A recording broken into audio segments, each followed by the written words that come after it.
positive peace, which is the presence of justice. This form of negative peace, let's be very clear, is not unfamiliar to us. Negative Those peace. of us, right, who spend most of our day in the classroom. Those of us who spend a good bit of our day as administrators, right, sorting out fires or putting out fires. But negative peace, I submit to you, looks a lot like niceness. And we see it every day. A cult of niceness. A niceness that masks harm, enforces silence, and produces inequity. Niceness is risk averse. It favors decorum over inherent dignity. It rewards the students who comply and punishes those who dare to dissent or question. We have been trained to equate calm and quiet with the absence of visible conflict. And we have been trained to think that the performance of niceness is inclusion. We equate silencing difficult conversations with keeping things respectful. So ultimately, negative peace is maintained through niceness. Niceness is the tool, the mechanism that enshrines and maintains negative peace. Negative peace obscures the pain and the trauma by prioritizing the comfort of some. In schools, negative peace punishes the courageous teachers and students who dare to speak up. Negative peace silences the critics and rewards those who are compliant. But negative peace and niceness are not neutral actions, a neutral behavior. Negative peace and niceness are not consequence-free. Negative peace and niceness produce a culture that prevents students from accessing what they need, prevents all students from engaging and fully and authentically expressing their experiences. Niceness fosters a corrosive silencing that perpetuates educational disparities. And look, we all understand, and I'm sure you could give me a full definition and explain the different features of universal design of learning. I am quite sure many of you could tell me how and why you use cultural, appropriate methodologies. You could tell me how you build in and weave in material about different ethnicities and different cultures.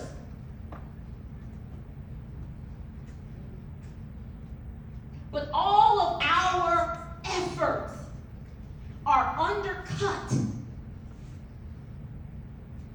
when we prioritize niceness over addressing the root causes of the inequities. Bingo. Amen. Universal design for learning, it cannot thrive in a classroom that relies on niceness. So the question is, what can we do? Miss Pants Pants? Well, what I want to propose is that what if we engage in some criticality? What if we begin to ask some really hard questions? Right? What if we ask ourselves, is niceness antithetical to accessibility? What if we ask ourselves if we will continue to invest in niceness rather than co-creating educational environments that are truly accessible for all, where the barriers of exclusion and silencing have truly been unsettled?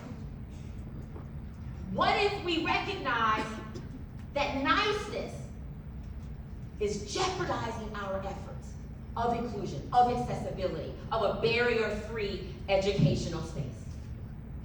What if we recognize that prioritizing niceness means that we are creating conditional inclusion?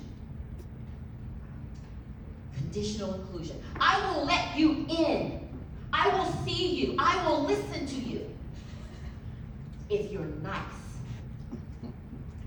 If I like your tone. If I like the way you approach me. If you swallow your pride, if you swallow your frustration, if you mask, I will pretend that I think you belong here. When we prioritize niceness, we are constructing an academic environment that only welcomes students who mask their neurodivergence, who silence their cultural identity, and who manage their trauma without disrupting others. That is not equity, my friends.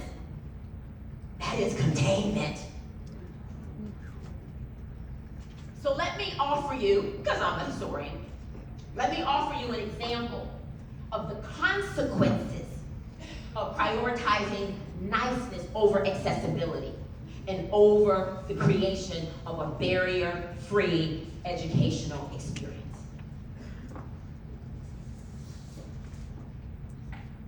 The history of Native Americans and indigenous children is long and is painful in the United States.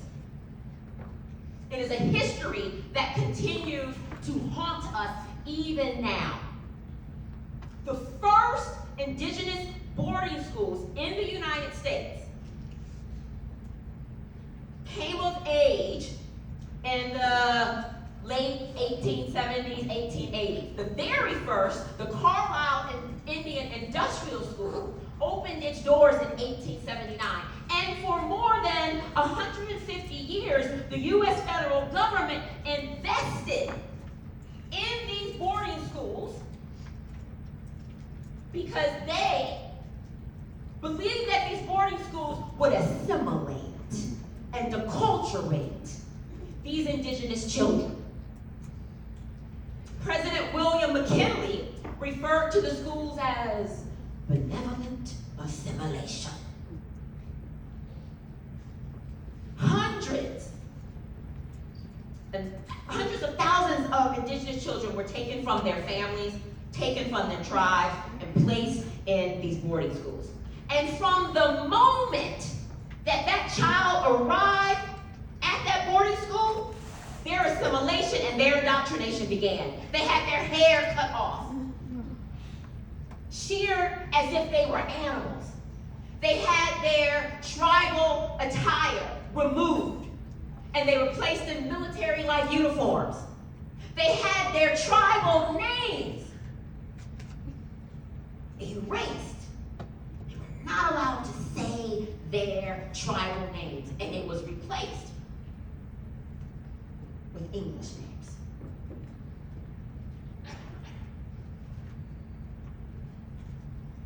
Eventually, there were more than 500 federally funded boarding schools across the United States.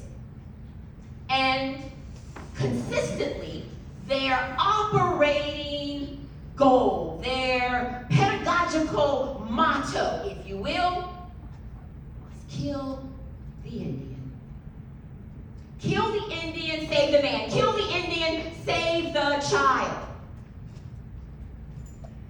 Kill the Indian, and if you eradicate their identity, if you make them forget from whence they come, then you might be able to produce a good and docile indigenous person. These young people attending these boarding schools, they were also in Canada, New Zealand, and Australia, and a few other places. The boarding schools, I would argue, exemplify for us clearly the perils of a weaponized niceness within educational environments. Framed as this civilizing mission, these boarding schools claim to provide an academic training. And they had these nice educators committed to their teaching.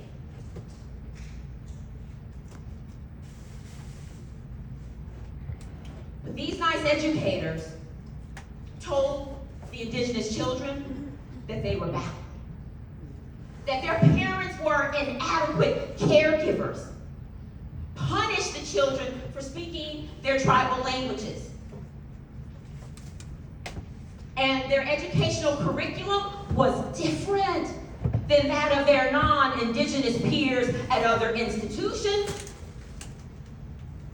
They were not like the average, typical American boys and girls.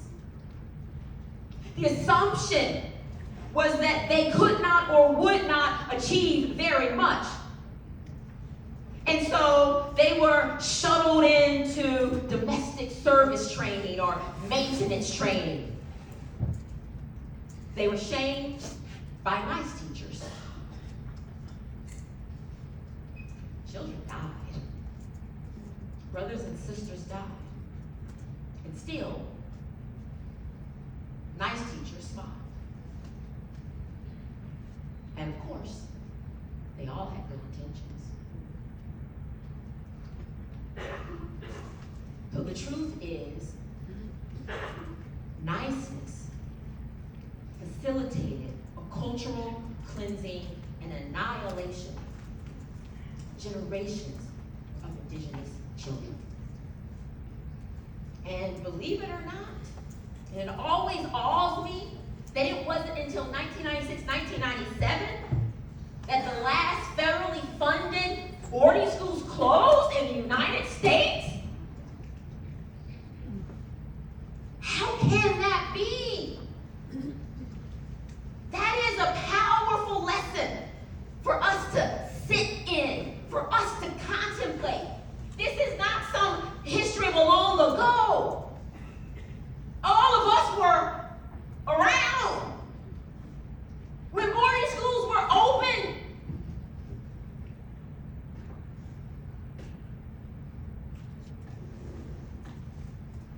So, we exist within this oppressive educational architecture. No, we're not an indigenous boarding school. But we are also haunted by structures, by policies, by curriculum that facilitates the silencing of our students, forces our students to mask and pretend they are somebody else. And that harm, even when we're friendly and we smile, that does not render the harm any less devastating.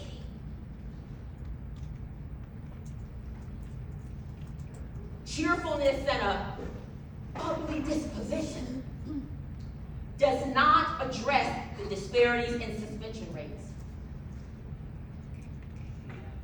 Agreeableness or being affable does not make learning to read any easier for a dyslexic or visually impaired child. being likable as an educator does not disrupt the educational barriers. Being nice does not make UDL more effective. So what I want to suggest to you is that we refuse niceness. Now I know that sounds like, you're like, well, what? Are you saying we should walk around just louding out rude comments? I'm not saying that. I'm talking about when you are sitting around with your cohort of teachers and there is a practice, there is learning material that you believe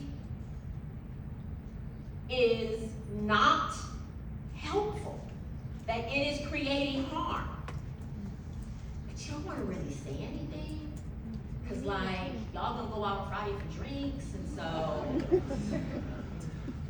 they might not like you so much. Refusing niceness requires taking risks. There is no way around that.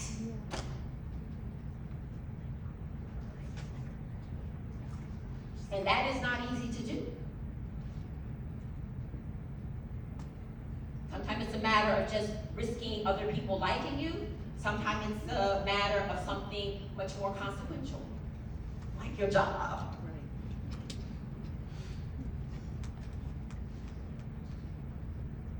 But what I want to ask you is, how are we going to actually create classrooms,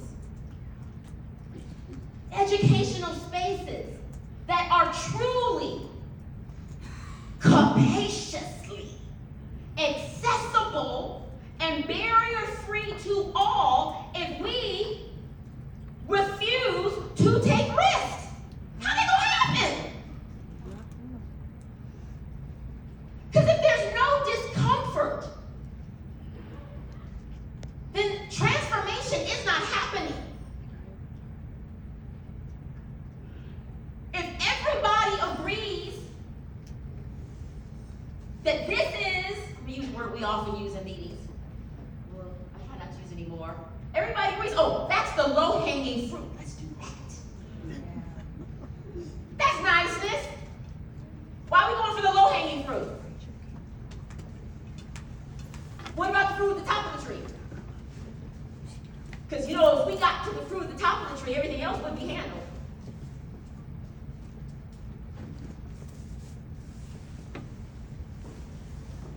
Well, there are those that can help us find perhaps the tools, the courage to refuse niceness. We don't have to do this alone.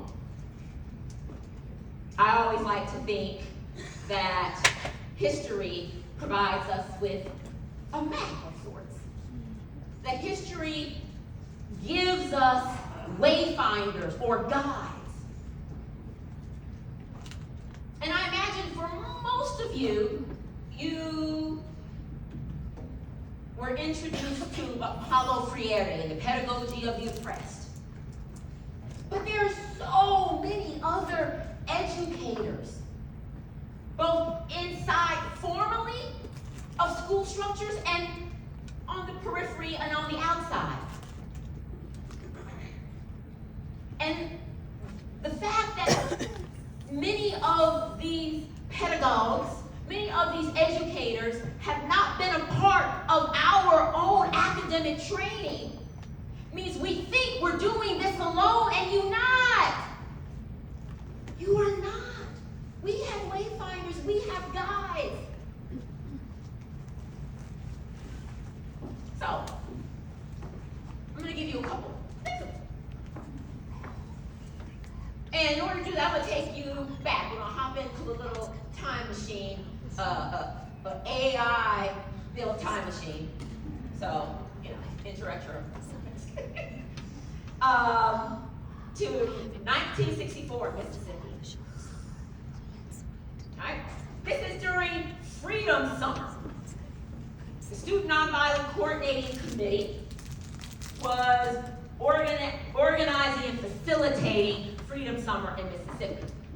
Just a quick reminder, SNCC is created by university students who initially in 1960, they began to sit in at Woolworth counters, right? All up and down the southeast. They began to engage in prayer ins. They began to engage in read-ins in libraries. And so Ella Baker brings them all together. And other civil rights leaders a little bit longer in the tooth are also there in 1960. And at the conclusion of this gathering of these young civil rights activists, they created SNCC. So now 4 years later, they want to go deep into the South of Mississippi, deep into the South. And they want to help with voting registration, but they also realize the deep and wide gap in terms of literacy. So they want to go into Mississippi and they want to help to close that gap. So, the students who left their universities, from Howard, from New York, they all gathered, they had training to help them develop the curriculum for these students. One of those individuals, her name was Jane Stembridge. Jane Stembridge. And in 1984, she actually put together this whole training curriculum for those that were going to be educators in the freedom schools.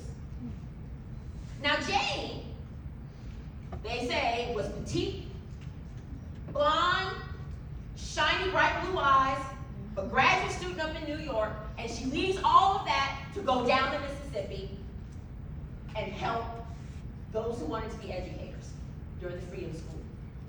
So, in her notes on teaching in Mississippi, which are in the SNCC archives, amazing documents, in her notes on teaching in Mississippi, she wrote, "This is the situation. You will be teaching young people who have lived in Mississippi all their lives. That means that they have been deprived of a decent education from the first grade through high school. It means that they have been denied free expression and free thought. Most of all, it means that they have been denied the right to question. The purpose of the freedom schools is to help them begin to question. This is not easy. Neither is it impossible. Deep inside, these young people possess the great creativity, the desire for knowledge, and the wild hopes of all young people." And then she concludes, "So what will they demand of you? They will demand that you be honest. Honesty is an attitude toward life which is communicated in everything you do." Ooh. And so there you have Jane and so many others going in, committed to honesty, committed to fully seeing these young people, committed to not doubting their capacity to be and to dream, and to make a difference that summer, a difference that would change the entire direction of their lives.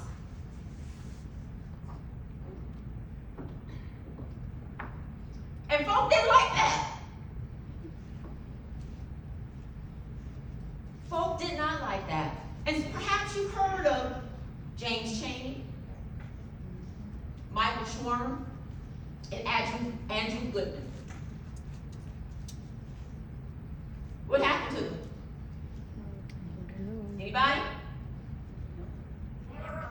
They were murdered. They were murdered. James Sweeney was an African American man who was local. The two other, they'd gone down to Mississippi to help with voter registration and to be a teacher in the freedom schools. And they were murdered. These young people put everything on the line because they committed to creating classrooms, learning spaces rooted in radical love, a deep and abiding belief in the inherent dignity of these kids, of their communities.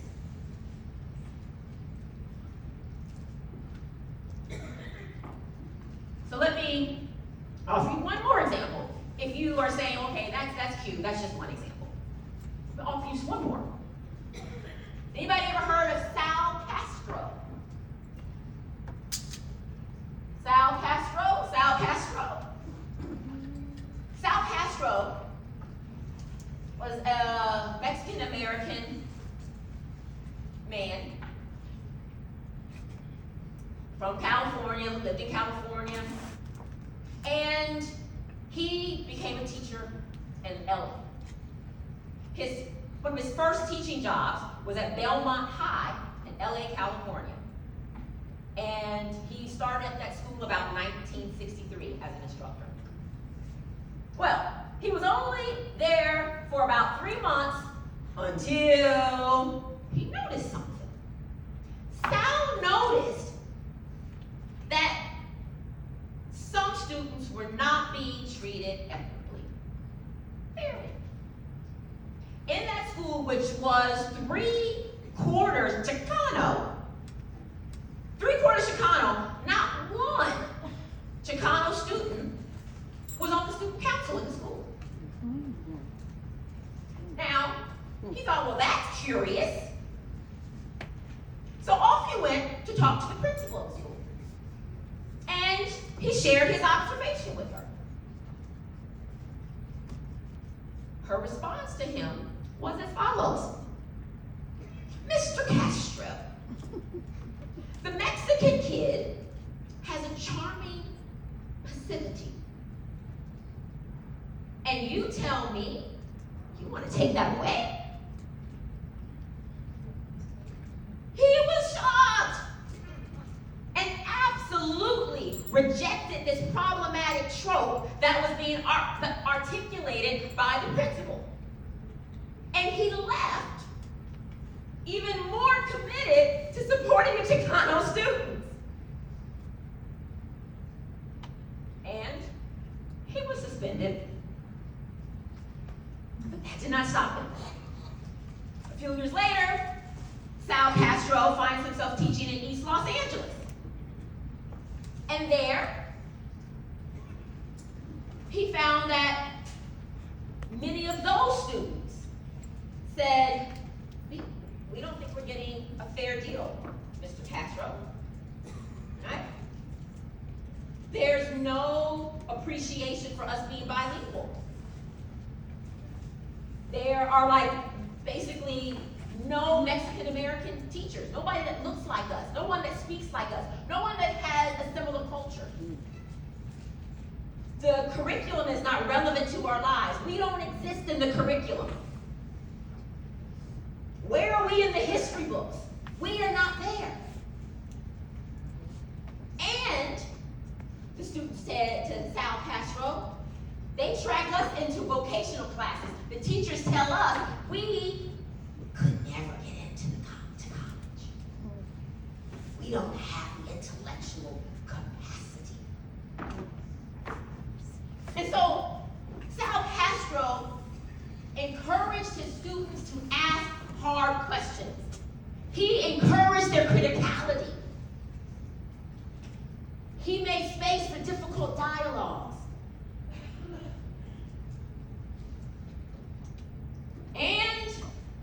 Well, what happened? He empowered his students to find their own voice and path. He empowered them to not be passive, to not accept complacency, and instead to use their voice, to use their power. And so, that's exactly what his students did. They, in 1968, marched out of their high schools. By the hundreds, by the thousands. A massive, what's sometimes called not just the Chicano student walkout, it's called the Chicano student blowout. They filled the streets, asking for, demanding a more equitable education. And yes, South Castro was suspended. But his students took over the LA school board building and refused to leave until their beloved mentor and teacher was reinstated. And eventually he was.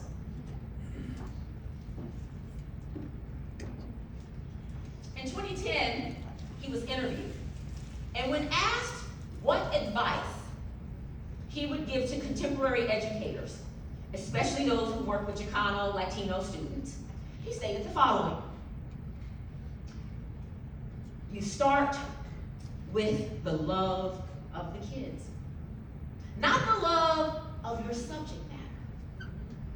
You start loving the kids, and you know that they're going to go, and they know you're going to go to the wall for them to make sure they're successful. The kids knew I cared. They knew I was there for them, even if they'd already graduated. They saw the love, so they had respect for me. And sure, 30 years ago, I had offers from UCLA, from Cal State, other colleges. But I said no.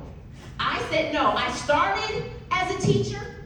I raised hell as a teacher. And they will have to drag me feet first out of the classroom as a teacher. So Sal Castro, he did not prioritize compliance or niceness. He didn't have any fancy terms like UDL, right? But what he understood, right, through his lived experience, in a very embodied way, he understood what it meant to actually build and invest in an educational environment that is truly accessible and barrier-free for all. Not just the ones that are nice, not just the ones that are the typical student, but all. And so, Sal refused to pathologize his students and instead created a space for their curiosity and critical inquiry. He rejected teaching as this transmission of facts because for him, teaching was about the transformation of the whole student. He rejected the idea of teaching as regulation, as obedience, because for him, teaching was about mutuality and respect and relationships. For him, teaching was about possibility. He imagined his classroom as a barrier-free, joyful, rigorous, and radically inclusive educational space. Because he understood that teaching at its very best is a practice in futurity. It's a practice in futurity because we are creating with our students worlds that we have not seen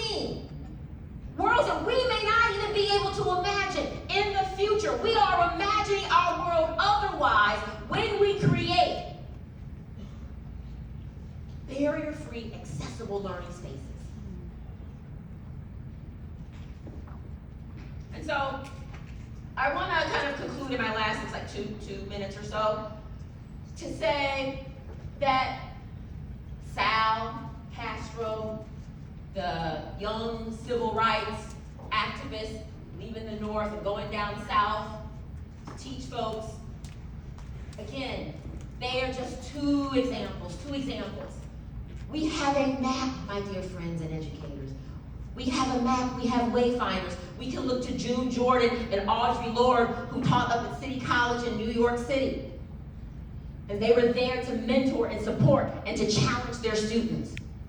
We can think about Howard Zinn, who was a professor at Spelman University. And when his students said, Spelman is not all that we need it to be, he said, what you gonna do about it? Yeah, they fired him.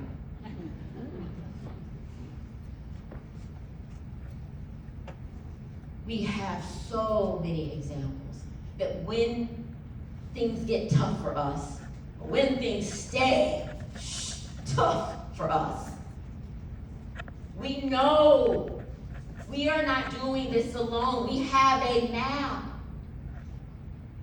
We have a map. And so I want to share with you, maybe return to where we started, which is with Martin Luther King Jr.'s words. My colleague and I recently published a piece. I can send it out because I think it may be behind a paywall. So I can send it out so y'all can have the PDF. It's entitled Martin Luther King Jr.'s Call for Creative Maladjustment. And it has much to offer educators in the modern battleground. And in it, we begin by sharing a portion of a speech that Martin Luther King Jr. gave in September of 1967 at the Association for Psychologists. Right? And he starts off saying, look, you psychologists, y'all love to talk about people who are well-adjusted, right? And that your profession, your discipline is about helping people be well-adjusted, right, in society, right? Not maladjusted, but well-adjusted in society. And he said, that's a fine idea. The word, right, is obviously very common within your discipline. But he says, I have another way of thinking about it. So hear me out. This is what he says. Quote, I am sure that we all recognize that there are some things in our society, some things in our world to which we should never be adjusted. There are some things concerning which we must always be maladjusted if we are to be people of goodwill. We must never adjust ourselves to racial discrimination and racial segregation. We must never adjust ourselves to religious bigotry. We must never adjust ourselves to economic conditions that take necessities from the many to give luxuries to a few. We must never adjust ourselves to the madness of militarism.